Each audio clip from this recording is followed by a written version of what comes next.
At 1:03 a.m., a neighbor's camera caught my uncle hauling boxes from Grandma's porch, while my mother hissed, "Wait until Dorothy's too weak to sign." By sunrise, blue tape numbered her furniture, and a suitcase sat zipped by the door. I run the senior care network they tried to use against her, and I'm about to turn every rule on them. I was buried in end-of-month reports, with the skyline of Austin cut into squares by my office windows when my phone lit up with Grandma Dorothy's name. She never called me during business hours. I answered and heard only her breath, at first thin and unsteady. Then she told me my parents had been at her house, that they said she needed to pack her things, that in the morning she would be moved to San Marcos Senior Living, that a suitcase was already zipped and waiting by the front door. My chair rolled into the credenza as I stood. For a beat, the room went out of focus. Then everything snapped into hard detail. The hum of the air vent, the bitter coffee, my hand gripping the glass desk. I asked if she had signed anything. She said she did not think so, that they had brought folders and glossy pamphlets, and kept repeating it was for her own good, that she was too old to live alone. Her voice frayed on the words. She said she loved her house, that she had lived there more than 40 years, that she still watched the sunrise from the porch and counted the squirrels on the fence. I told her to sit tight, to leave the suitcase where it was, to let no one back in without me. She said she trusted me. I told her I would fix it. I ended the call and opened the Silver Horizon admin portal on my laptop. My fingers were moving before my mind caught up.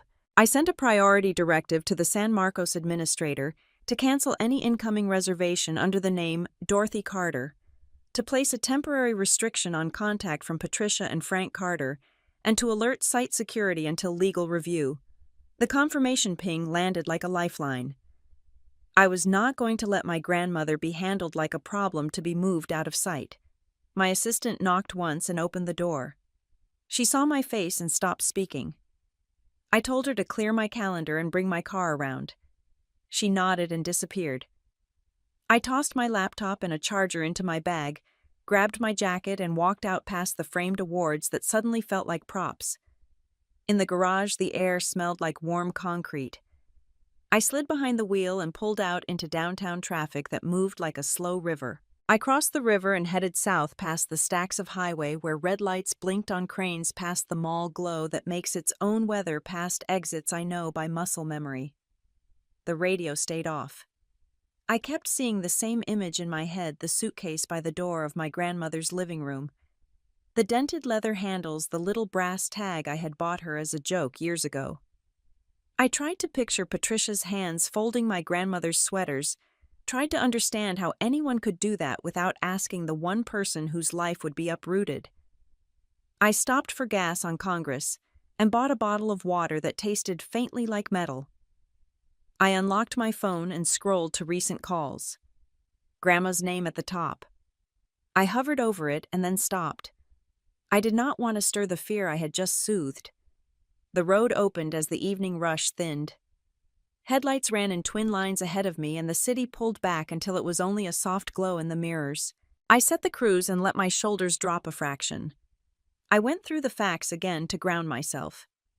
San Marcos Senior Living sat a short drive south of Austin. We had completed a full renovation last year. The clinical team was excellent. The security protocols were strict, which would now work in our favor. Legally, my parents had no standing to force a move without a valid medical evaluation and proper consent or a court order. If they were waving around some power of attorney, Maggie would know how to pull it apart. I would call her at first light. I thought about being 8 years old in Grandma's kitchen, the way she taught me to cut cold butter into flour with 2 knives, the way she checked the oven light and said, "Patience is what turns dough into something worth sharing." I thought about the years my parents were chasing flip deals and offshore resorts, and I slept on the pullout in Grandma's den about the time she showed up at my school play, wearing her best church dress, and clapped louder than anyone in the room. I thought about the first time she called me from the porch with a voice full of pride, because I had signed the papers to buy our 5th Silver Horizon property, and how she had said I was building something that mattered. This was the woman they were trying to relocate like furniture. The highway straightened, and the night came down clean and dark. I passed the turnoff for Ben White and kept south toward her neighborhood, the stretch of live oaks that arch over the street like they are holding the sky in place. I could see the scene before I arrived, the cracked terracotta pots, the wind chimes that sing differently with every front that rolls through central Texas, the porch light throwing a circle on the concrete. I pictured my parents standing in that doorway like they owned the air inside, like they had the right to strip her life down to a single suitcase. Not while I was still breathing. I drove through the empty streets after midnight, the highway unspooling in silver lines under the headlights. By the time I turned onto my grandmother's street in South Austin, the air was cool and the live oaks were black against a thinner slice of moon. Her porch light was on. The wind chimes moved in a light breeze and made that thin glassy music that always sounded like a promise. Grandma was waiting in her robe and slippers, hair pinned back the way she liked when she read the paper. She stood when I stepped inside, then sat again as if her knees remembered her age faster than her heart did. I knelt and held her hands. I asked if she felt safe. She nodded, but her eyes were wide and tired. I asked if she had signed anything or given anyone permission to move her. She said she had not. They brought folders and they talked over me, she said quietly, and they told me it was for the best. She took a breath and looked at the suitcase by the door. I told her I was here now and I would make sure no one moved her anywhere she did not choose. I walked through the living room and everything felt a half step off the way a sentence feels when someone has removed the most important word. On the wall above the sofa, the watercolor of Hill Country bluebonnets was gone. The picture wire was still there, and there was a pale rectangle where the sun had not reached. The small clock my grandfather kept on the mantel was missing too. The dust left a clean oval where it had been. On the dining table, there were stacks of brochures with smiling couples strolling down wide hallways. On the corner of the table sat a manila folder with a photocopy stamped "Durable Power of Attorney," a date from 2 years ago, and a signature that looked like my grandmother's name, but with loops and stems that were not hers. I pressed my lips together and took a photo of every page, then slid the folder into my bag. In the kitchen drawer beside the sink, under her checkbook and a packet of coupons, I found a white envelope with my name on it in her tidy cursive. My stomach tightened before I even opened it. The letter was short. She wrote that she did not remember signing any papers, that something felt wrong, that if I was reading it, she needed help. She had written, "Do not blame your mother. She thinks she is doing what is right. But I am afraid of being taken away from my own life." I held the paper a moment longer than I had to, then folded it carefully and put it with the folder. I checked the bedroom. The jewelry dish on her dresser held a few small studs and a broken chain, but the little gold ring she wore for church was not there. The top dresser drawer was neat, but an empty velvet box lay open like a mouth. In the hallway there were pieces of blue tape on furniture with numbers in black marker. The lamp by the reading chair, the cedar chest at the end of her bed. It looked like the early stages of an estate sale. My jaw ached from being clenched. I took photos of everything. The suitcase by the door, the empty nail where the painting had hung, the numbered tape, the brochures, the questionable power of attorney. I texted Maggie even though it was late. Need to file for emergency relief at first light.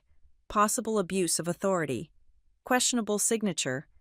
Items missing and home marked up for removal. She responded with one word. On it. Back in the living room, Grandma sat very straight with her hands folded as if bracing for a test she had not studied for. I sat beside her and asked if she noticed anything missing. She said the painting had been taken down, and she could not find the small ring my grandfather gave her the year I was born. She said Patricia told her it would be safer in a lockbox. I asked which lockbox. She did not know. I told her we would make a list in the morning and file a police report if we needed to. She nodded and then told me something that made my skin go cold. They put stickers on my furniture, she said, numbers and notes. They said it was to make the movers faster. I stood and walked the hallway again, this time reading the small notes on 2 pieces. Donate. Storage. My hand shook for a second, and then went still. I called the night manager at San Marcos from the porch and confirmed the cancellation had gone through. He said the family records were flagged and security was on notice. I thanked him and ended the call. Across the street, a porch light clicked on, and I saw Linda, my grandmother's neighbor, pull her curtain a few inches and then let it fall. I made a note to talk to her at dawn. I helped Grandma into bed, set a glass of water on the nightstand, and left her door half open the way she liked. The house smelled like lavender and laundry soap, and something older that might have been cedar. In the hallway, I stood still and let the quiet sink in. I pulled the envelope out again and read the short lines until I knew them by heart. Then I sat at the kitchen table, spread the brochures and the photocopies out in a neat row, and began building the first list of what had been taken and what I would take back at sunrise. I opened my laptop at the kitchen table and let the screen light spill across the brochures. The house was quiet enough that I could hear the refrigerator cycle on and off. I logged into the Silver Horizon legal portal and pulled up admissions activity for San Marcos Senior Living. There it was in the queue, a pending reservation request under Dorothy Carter submitted late afternoon with a scanned packet attached. The file list showed a durable power of attorney dated 2 years prior, a physician assessment, and a family consent form.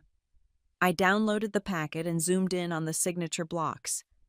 The letters spelled my grandmother's name, but the loops were too large and the cross on the T slanted up where hers always slanted down. The notary seal was from a Travis County office I did not recognize.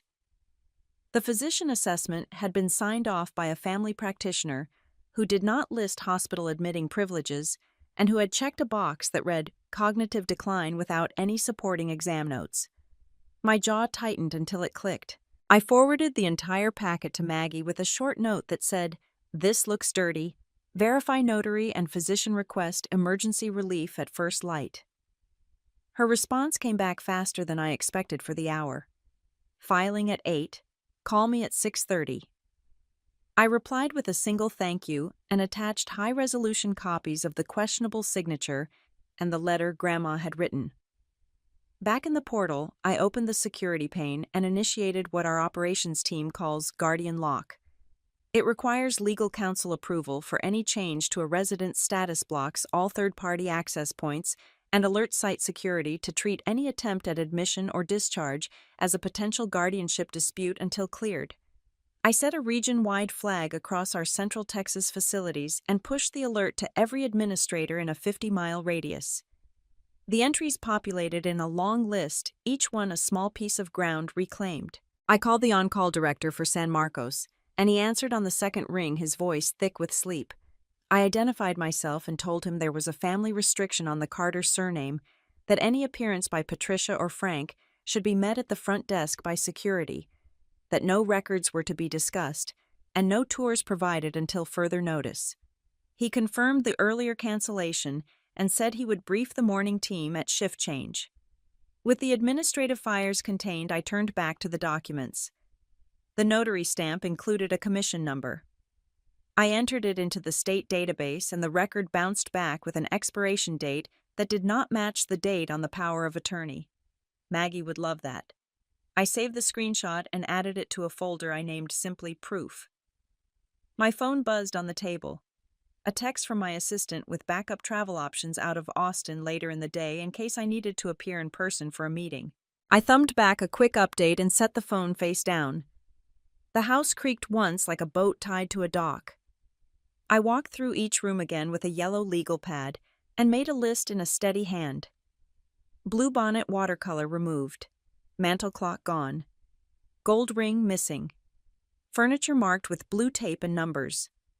Brochures from 3 facilities, 2 not ours. Photocopy power of attorney dated 24 months ago. Physician assessment with unchecked support detail. I photographed each page of the list and emailed it to myself and to Maggie so that there were timestamps outside the house. At 5, I brewed coffee that tasted a little like the can it came in and stepped onto the porch. The air was still and cool. The street was empty except for a jogger moving under the live oaks with a reflective band on her shoe. Across the way, a curtain shifted. Linda would be awake soon. I would talk to her after sunrise and ask exactly what she saw and when. When the first light touched the tops of the trees, I called the number on the notary seal. A recorded message said the office opened at 8.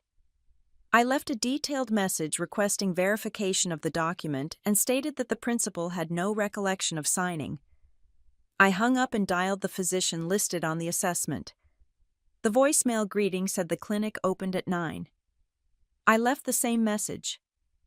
The calls felt like stakes hammered into the ground around my grandmother's life. Grandma's bedroom door was still half open, her breathing slow and even. I walked quietly to the front door and stared at the suitcase by the frame. I unzipped it and saw sweaters folded with a neatness that did not belong to her hands, a toiletry bag with a new toothbrush still in the plastic, a photo album placed on top as if to justify the rest.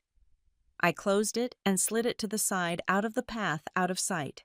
Back at the table, I drafted a short internal memo and sent it to our general counsel and the regional administrators.